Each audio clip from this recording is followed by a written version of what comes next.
కర్ణాటకలోని కొల్లూరులో మూకాంబికా దేవి అమ్మవారి దర్శనం అయిపోయాక షాపింగ్కి వచ్చాము. ఇక్కడ వరి కోలలతో తోరణాలు కనిపిస్తున్నాయి చూడండి.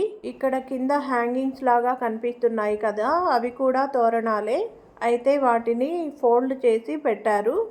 కొనుక్కున్న వాళ్ళు తీసుకెళ్ళడానికి కంఫర్టబుల్గా ఉండడం కోసం అలా ఫోల్డ్ చేసి పెట్టారు. మనం మామిడాకులు తోరణాలు కట్టడమే తెలుసు, కానీ వరి కంకులతో తోరణాలు కట్టడం అనేది ఇప్పుడే మొదటిసారిగా చూస్తున్నాను నేను. తోరణాలే కాకుండా హ్యాంగింగ్స్ లాగా కుచ్చుల్లాగా కూడా కొన్ని ఉంటాయి.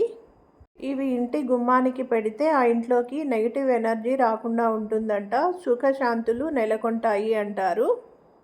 ఈ తోరణాలను గుమ్మానికి కట్టడం వల్ల ఆ ఇంట్లోకి అదృష్టం వరిస్తుంది అంటారు. ఆనందం కూడా వెళ్ళి విరుస్తుందంటారు. వీటిని ముఖ్యంగా శాంతికి చిహ్నంగా భావిస్తారు. ధాన్యం అంటే అన్నపూర్ణాదేవి, అన్నం పరబ్రహ్మ స్వరూపంగా భావిస్తాం కదా మనము. కాబట్టి ఇవి ఎంతో పవిత్రమైనవి. ఆ విధంగా చూసినా ఇంటి గుమ్మానికి మనం వీటిని కట్టుకోవచ్చు. గుమ్మానికి వీటిని కట్టినప్పుడు పక్షులు వచ్చి తిన్నా మనకెంతో పుణ్యమే లభిస్తుంది కదా.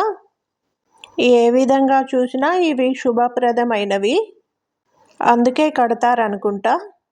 వీటిని చూడడం అయితే నేను ఇదే మొదటిసారి. వీటి గురించి తెలుసుకోవడం కూడా ఇదే మొదటిసారి. ఇవి ఆన్లైన్లో కూడా దొరుకుతాయంట. ఎవరైనా కావాలనుకుంటే డైరెక్ట్గా కూడా కొనుక్కోవచ్చు. మీరు వెళ్ళిన చోట షాపుల్లో దొరికితే, లేకపోతే ఆన్లైన్లో కూడా తెప్పించుకోవచ్చు. ఎంత బాగున్నాయో కదా చూడడానికి. ఈ వీడియో గనక మీకు నచ్చినట్లయితే తప్పకుండా లైక్ చేయండి, కామెంట్ చేయండి, అలాగే సబ్స్క్రైబ్ చేసుకోవడం మాత్రం మర్చిపోకండి.